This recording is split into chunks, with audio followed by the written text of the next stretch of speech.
Le jeu d'échecs, c'est un peu le roi des jeux et le jeu des rois. C'est un jeu ancestral qui permet de comprendre un certain nombre de choses sur l'entreprise en général. L'entreprise familiale, les entreprises individuelles que l'on mène chacun, l'entreprise commerciale, l'entreprise militaire. Il faut bien distinguer deux choses, à savoir les apports tenant à des concepts et le deuxième élément, c'est les apports que peut avoir le jeu d'échecs concrets sur la conduite de l'entreprise. On distingue en gros deux concepts, les concepts généraux et les concepts un peu plus spécifiques du jeu d'échecs qui ont une influence sur l'entreprise. Pour les concepts généraux, souvent dans la pratique, dans la vie quotidienne, on utilise des mots à la place d'autres. On parle de stratégie ou on parle de tactique indifféremment sans faire le distinguo. On ne distingue pas assez des éléments qui sont structurels avec des éléments conjoncturels. Et quand on fait le distinguo, on y voit plus clair dans la vie de l'entreprise. Par exemple, stratégie et tactique. La stratégie se définit comme un ensemble d'actions ou de manœuvres qui permettent d'obtenir un but précis à long terme. Aux échecs, on va amener le cavalier par des manœuvres lentes sur une case. On cherche à faire des déplacements pour obtenir un but, l'utilisation d'une colonne, et on cherche le long terme. Avec la tactique, on cherche à mener des attaques ou des défenses à court terme. Et c'est très important de comprendre ça parce qu'avec la tactique, on cherche l'effet psychologique. On cherche l'effet de surprise. On cherche à jouer sur comment déstabiliser l'adversaire, qui lui cherche à prévoir les choses. Et on voit bien le distinguo qui s'opère naturellement entre quelqu'un qui cherche à planifier, réfléchir sur l'avenir, et de l'autre côté, quelqu'un qui cherche à jouer sur l'effet de surprise, l'effet d'instantanéité. Quand on planifie un plan d'action pour une entreprise, on cherche à mesurer les différents paramètres sur le long terme et avoir des objectifs. Mais la conjoncture étant ce qu'elle est, on cherche aussi à profiter d'opportunités. Et ça, c'est des éléments importants. Et en réalité, on voit que l'un ne va pas sans l'autre. On est obligé d'intégrer aussi des éléments qui sont conjoncturels.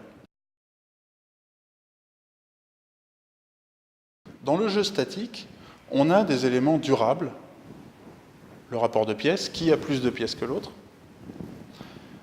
qui a le roi qui est plus exposé que l'autre, qui a une meilleure structure de pions que l'autre, et on voit des éléments qui vont perdurer. Et de l'autre côté, on a le jeu dynamique, basé sur des éléments éphémères, par exemple une meilleure mobilité de pièces, un avantage d'espace, un meilleur dynamisme. Et on voit là aussi que tout est lié, c'est-à-dire que celui qui est moins bien statiquement va chercher à jouer dynamique, et celui qui est mieux statiquement va chercher à éviter trop de dynamisme. Et les deux sont liés. Donc, dans la vie quotidienne, si on transpose ces éléments-là, on voit qu'on a des éléments structurels dans la vie de l'entreprise, des éléments qui font la force d'une entreprise sur le long terme, et on voit qu'il y a des éléments conjoncturels, des éléments qui évoluent. Par exemple, le contrôle du centre et de l'espace. Aux échecs, celui qui est mieux, très souvent, c'est celui qui contrôle le centre. Pourquoi ? Parce qu'il a une meilleure mobilité de ses pièces, il peut se déplacer plus facilement, et il a une vue d'ensemble. Dans la vie de l'entreprise, c'est très important d'occuper une position centrale.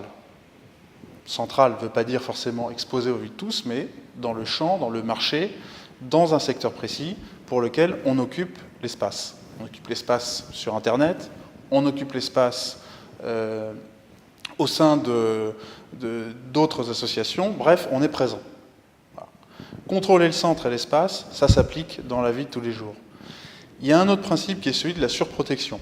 Le principe de la surprotection consiste à protéger plus que nécessaire des éléments importants, des points importants, des cases importantes, des pièces importantes. Et là aussi, on voit une application très simple. Une entreprise qui est leader dans son marché va chercher à se surprotéger, va chercher à renforcer ses acquis, va chercher à être leader dans son domaine. Enfin, il y a un troisième principe spécifique qui est très important de comprendre, c'est la prophylaxie. C'est un terme qu'on retrouve en médecine. L'idée est la suivante. On doit chercher à anticiper les menaces adverses Et donc, on va éviter qu'une menace se réalise. On va réaliser un coup pour éviter qu'une manœuvre se réalise. Anticiper, prévenir, c'est quelque chose qui est fondamental aux échecs. Et qui fait qu'on peut obtenir des succès, c'est en ayant en tête ce principe de la prophylaxie.